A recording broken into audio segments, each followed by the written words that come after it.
بسم اللہ الرحمن الرحیم۔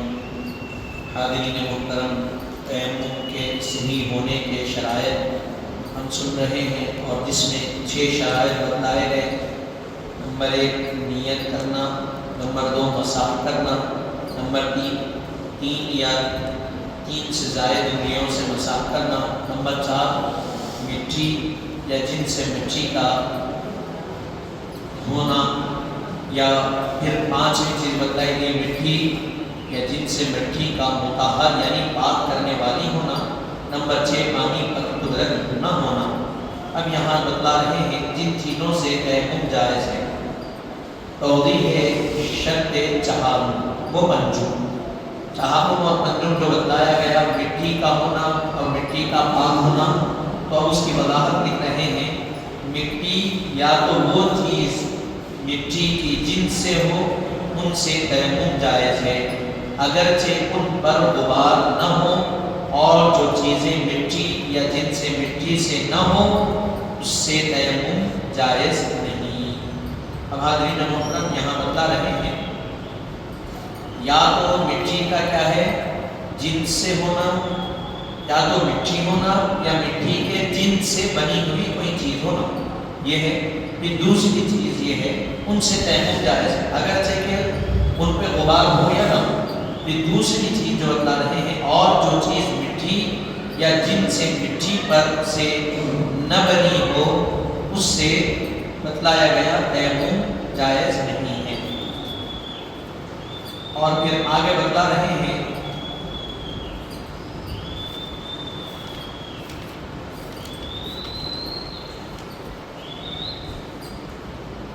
اب یہ تیمم کے مسائل کو بتلاتے ہوئے پھر اس کے بعد ان سے جائز نہیں، پھر اس کے بعد تنبیہ میں بتا رہے ہیں مٹی کی جنس میں وہ چیزیں ہیں جو آگ میں جلانے سے نرم نہ ہو اور نہ جل کر راکھ ہو جائے، جیسے ریت اور پتھر کے اقسام، عقیق، فیروزہ، مرمر، اور اس طرح کی یہ چیزیں کیا ہے مٹی کی قسموں میں آتی ہیں جو جلانے سے نرم بھی نہیں ہونا اور جو جل کے راکھ نہیں ہونا، اس کو مٹی کہتے ہیں۔ یہ دوسری چیز بتا رہے ہیں چاندی، تانبا، پتل، لوہا، لکڑی، کپڑا، غلہ وغیرہ وہ مٹی کی جن سے نہیں ہے۔ یہ بھی تو اب سوال ہوگا کہ بھئی چاندی ہے، تانبا ہے، لوہا، پتل، یہ بھی جلانے سے راکھ نہیں ہوتا، تو بتایا گیا یہ مٹی کی جن سے نہیں ہے تو اس سے وضو نہیں ہوگا۔ پھر اس کے بعد آگے فرما رہے ہیں جو چیزیں مٹی کی جن سے نہیں اگر ان پر غبار ہو تو پھر تیمم جائز ہے۔ کوئی چیز ہے مٹی کی جن سے نہیں ہے لیکن اس پہ کیا ہے گرد جم گئی، غبار جم گئی، تو اس سے اگر تیمم کرے تو تیمم جائز ہے۔ نمبر 3 کچھ، پتا،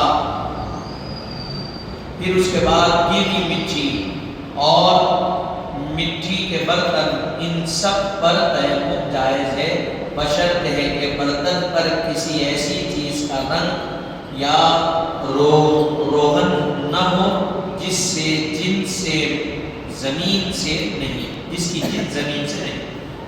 کج ہے، پھر اس کے بعد بتلایا گیا چونا ہے، اسی طرح گیلی مٹی ہے، ان کے برتن بنائے گئے تو بتایا گیا اس سے تیمم جائز ہے، لیکن اس پہ کوئی ایسا کلر کر دیے یا کوئی ایسی چیز لگا دیے روغن وغیرہ جو زمین کی جن سے نہیں ہے تو پھر اس سے تیمم نہیں ہوگا۔ اگر مٹی میں کوئی ایسی چیز مل جائے جو مٹی کی جن سے نہیں تو غالب کا اعتبار ہے۔ مٹی کے اندر کوئی ایسی چیز مل گئی جو مٹی کی جن سے نہیں، تو اب اس میں دیکھیں گے کہ غالب کیا ہے۔ اگر مٹی غالب ہے تو مٹی کہلائے گا، اس سے تیمم ہوگا، یا جو چیز ملی وہ غالب آ گئی تو پھر اس کا خیال کرتے ہوئے تیمم نہیں ہوگا۔ پھر آگے تیمم جائز ہونے کی صورتیں، توضیح شرط چشم یعنی پانی پر قدرت نہ ہونا۔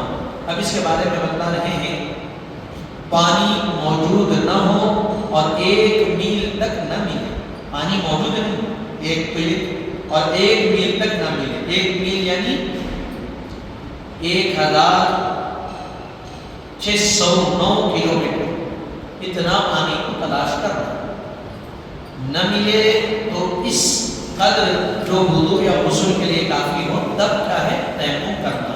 پانی کو کتنا ڈھونڈنا ہے؟ 1 میل تک ڈھونڈنا۔ پانی موجود ہو مگر اس کے استعمال سے بیماری بڑھ جانے یا صحت میں خوف ہے کہ خرابی پیدا ہو جائے تو اس صورت میں جبکہ سردی اس قدر شدت میں ہو کہ جنوبی کو غسل کرنے میں کسی وضو کے غائب ہو جانے یا کسی مرض کے پیدا ہونے کا خوف ہو اور گرم پانی نہ مل سکا ہو تو تب تیمم کیا جا سکتا ہے۔ پانی ہے لیکن کوئی بیماری میں مبتلا ہے جس میں پانی استعمال نہیں کر سکتے، صحت خراب ہوگی، یا پھر اگر استعمال کریں گے تو کسی اعضاء کے خراب ہو جانے کا خوف ہے، تو اس صورت میں پانی موجود ہے تب بھی تیمم کر سکتے۔ اور یہ شدت کی سردی ہے اور جنوبی غسل نہیں کر سکتا یا کسی عضو کے ضائع ہو جانے کا ڈر ہے، اگر غسل کرے مرض پیدا ہو جانے کا خوف ہے اور گرم پانی بھی میسر نہ ہو تو اس صورت میں تیمم کر لیا جا سکتا ہے۔ تیمم کے ارکان، تیمم کے 2 ارکان ہیں۔ نمبر 1 2 ضرب، یعنی پہلی دفعہ مٹی پر ہاتھ مار کر منہ پر ملنا۔ پہلی دفعہ کیا ہے؟ مٹی پر ہاتھ مارنا، یہ تیمم کا ضرب ہے۔ پھر اس کے بعد دوسری چیزیں بتلائی گئی، منہ پر مسح کرنا اور دوسری دفعہ ہاتھ مار کر دونوں ہاتھوں کا کونیوں تک مسح کرنا۔ یہ تیمم کے 2 طریقے ہیں۔ تیمم کی سنتیں کیا ہیں تو بتا رہے ہیں، تیمم میں 8 سنتیں ہیں۔ نمبر 1 بسم اللہ کا کہنا، نمبر 2 دونوں ہتھیلیوں کو اندر کی طرف سے مٹی مارنا، پھر اس کے بعد نمبر 3 ہتھیلیوں کو مٹی پر رکھ کر آگے کھینچنا، مٹی پر رکھ کے آگے کرنا، پھر اس کے بعد نمبر 4 ہتھیلیوں کا نیچے، ہتھیلیوں کے نیچے ہٹانا، ہتھیلیوں کا کیا ہے آگے کھینچنا پھر نیچے ہٹانا، پھر 5ویں چیز یہ ہے کہ ہاتھوں سے منہ کا جھاڑ ڈالنا، ہاتھوں سے کیا ہے منہ پہ مسح کرنا، پھر اس کے بعد 6ویں چیز مٹی پر ہاتھ رکھتے وقت انگلیوں کا کشادہ رکھنا، مٹی پہ ہاتھ رکھتے وقت انگلیوں کو کھول کر رکھنا، پھر اس کے بعد نمبر 7 ہے ترتیب، یعنی اول منہ کا مسح کرنا، پھر دوم کیا کرنا دونوں ہاتھوں کا مسح کرنا، پہلے منہ دھونا پھر ہاتھ دھونا، اس کا خیال رکھنا۔ نمبر 8 پے در پہ بلا توقف مسح کرنا، پے در پہ مسح کرنا یعنی ایک کے بعد ایک مسح کرنا اور مسح کے درمیان وقت نہیں دینا، یہ ہو گیا تیمم۔ اب یہاں سے نجاست کے مسائل بتلائے جا رہے ہیں۔ نجاست کے اقسام جیسا کہ پچھلے بتائے گئے تھے، نجاست کی 2 قسمیں ہیں، نجاست حکمی، نجاست حقیقی۔ اب نجاست حکمی کیا ہے؟ یعنی انسان کی وہ حالت جس میں نماز پڑھنا، قرآن مجید کا چھونا درست نہیں، اس کو حدث بھی کہتے ہیں، اور اس کی 2 قسمیں۔ نجاست حکمی اس کو کہتے ہیں انسان کی وہ حالت جس میں نماز نہیں پڑھ سکتا، قرآن کو چھو نہیں سکتا، درست نہیں ہے، اس کو حدث کہتے ہیں۔ اس کی 2 قسمیں، حدث اکبر، حدث اصغر۔ حدث اکبر کیا ہے؟ وہ حالت جن میں بغیر غسل یا تیمم کیے نماز پڑھنا اور قرآن مجید کا چھونا درست نہیں۔ حدث اکبر کس کو کہتے ہیں؟ جب غسل فرض ہے۔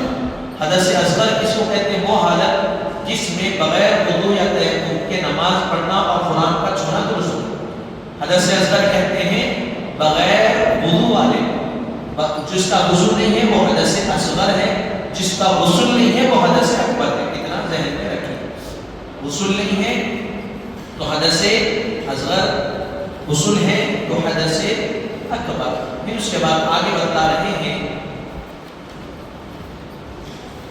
یہ نجاست کے اقسام بتائے، پھر اس کے بعد نجاست حکمی ہوئی، نجاست حقیقی۔ نجاست حقیقی یعنی پلید اور ناپاک چیز، جیسے انسان ضرورت سے فارغ ہوتا ہے تو دونوں چیزیں وغیرہ، یہ کیا ہے؟ نجاست حقیقی ہے۔ انسان بڑی حاجت سے فارغ ہو یا چھوٹی حاجت سے، اس کو نجاست حقیقی کہتے ہیں۔ پھر اس کی 2 قسمیں، نجاست غلیظہ، نجاست خفیفہ۔ نجاست غلیظہ وہ جس کے ناپاک ہونے میں کسی قسم کا شبہ نہ ہو اور علماء کا کوئی اختلاف نہ ہو۔ نجاست غلیظہ یعنی وہ چیزیں جو ناپاک ہونے میں کسی کا شک نہیں ہے، شبہ نہیں ہے، یعنی جس میں دو نصف متعارض نہ ہو، متعارض نہیں ہے، اس میں کسی کا اعتراض نہیں ہے، اس کو بولتے ہیں نجاست غلیظہ۔ نجاست خفیفہ وہ جس کے ناپاک ہونے میں شبہ ہو اور اس میں علماء کا اختلاف ہو، یعنی جس میں دو نصف متعارض ہو، اس کو بولتے ہیں نجاست خفیفہ۔ نجاست حکمی، نجاست حکمی کا دور کرنا کیا ہے؟ فرض ہے، جو کسی حالت میں کسی عذر سے ساقط نہیں ہوتا۔ نجاست حکمی میں اگر کوئی ہے تو وہ نجاست حکمی سے پاک ہونا اس پر فرض ہے۔ نمبر 2، نجاست حکمی صرف آب مطلق سے دور ہوتی ہے، آب مقید سے دور نہیں ہوتی۔ اب جو پیچھے پانی کے مسائل بتایا، آب مطلق، آب مقید، تو نجاست حکمی کیا ہے؟ صرف اور صرف آب مطلق، یعنی پاک پانی، پاک کرنے والے پانی سے دور ہوتی۔ تب بھی نجاست حکمی کے دور کرنے کا طریقہ اس سے قبل مسائل وضو اور غسل اور تیمم کے عنوان میں بیان کر دیے گئے ہیں۔ نجاست حقیقی، نجاست حقیقی کا دور کرنا بھی فرض ہے، لیکن اس وقت جب کہ قدرت مانع نہ ہو، جب کہ بقدر مانع نماز اور نیز اس کا دور کرنا بغیر کسی سخت قباحت کے ممکن ہو۔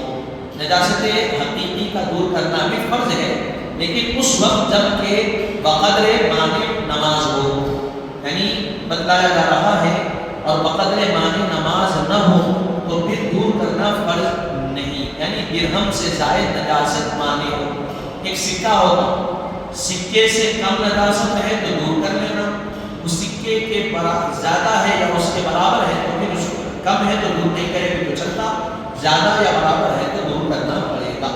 پھر اس کے بعد بتلایا جا رہا ہے نجاست حقیقی آب مطلق اور آب مقید دونوں سے دور ہوتی ہے، اس کے علاوہ مختلف طریقوں سے بھی دور ہوتی ہے۔ تب بھی نجاست حقیقی کے دور کرنے کا طریقہ آگے بیان کیے جائیں گے۔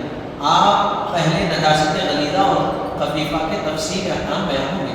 نجاست غلیظہ، حسب ذیل چیزیں نجاست غلیظہ، انسان کے جسم سے نکلی ہوئی ہر وہ چیز جس کے نکلنے سے وضو یا غسل واجب ہوتا ہے، جیسے انسان کی حاجتیں، چاہے چھوٹی حاجت ہو یا بڑی حاجت، منی، مزی، ودی، خون حیض، خون نفاس، خون استحاضہ، منہ بھر کے خیر، بہتا خون، بہتا پیپ، یہ ساری چیزیں نجاست غلیظہ ہے۔ نمبر 2، حرام جانوروں کا پیشاب، حرام جانور ہے تو ان کا پیشاب بھی ہے۔ نمبر 3، کل چوپایا جانوروں کا کی غلاظت، حلال ہو یا حرام، وہ ناپاک، کل جانور حلال حرام نہیں دیکھا گیا، ان کی جو غلاظت ہے وہ ناپاک۔ پھر اس کے بعد نمبر 4، نہ اڑنے والے حلال پرندے، یعنی مرغی، بطخ وغیرہ کی ناپاکی، یہ بھی کیا ہے؟ نجاست غلیظہ۔ نمبر 5، تمام جانوروں کی منی۔ پھر اس کے بعد نمبر 6، حرام جانوروں کا دودھ، حرام جانوروں کا دودھ، یہ بھی نجاست غلیظہ۔ پھر اس کے بعد نمبر 7، حرام پرندوں کے انڈے، جو پرندے حرام ہیں ان کے انڈے بھی۔ پھر اس کے بعد نمبر 8، حرام جانوروں کا بہتا خون اور پیپ۔ نمبر 9، شراب، سینگی اور تاریخ، یہ سب نجاست غلیظہ۔ نمبر 10، وہ پانی جس سے نجاست دھوئی جائے۔ نمبر 11، وہ پانی جس سے مرد انسان نہلایا جائے، جس سے مردہ انسان نہلایا جائے۔ نمبر 13، وہ عرق، وہ نجس چیزیں جو وہ نجس چیزوں سے گچا جائے، وہ عرق جو نجس چیزوں سے گچ کر نکالا جائے وہ۔ نمبر 13، سپر، زندہ ہو یا مرا ہوا۔ نمبر 14، کل جاندار چیزیں جن سے بہتا خون ہو، خواہ بچہ ہو یا بڑا، مرنے کے بعد ساری کی ساری نجاست غلیظہ۔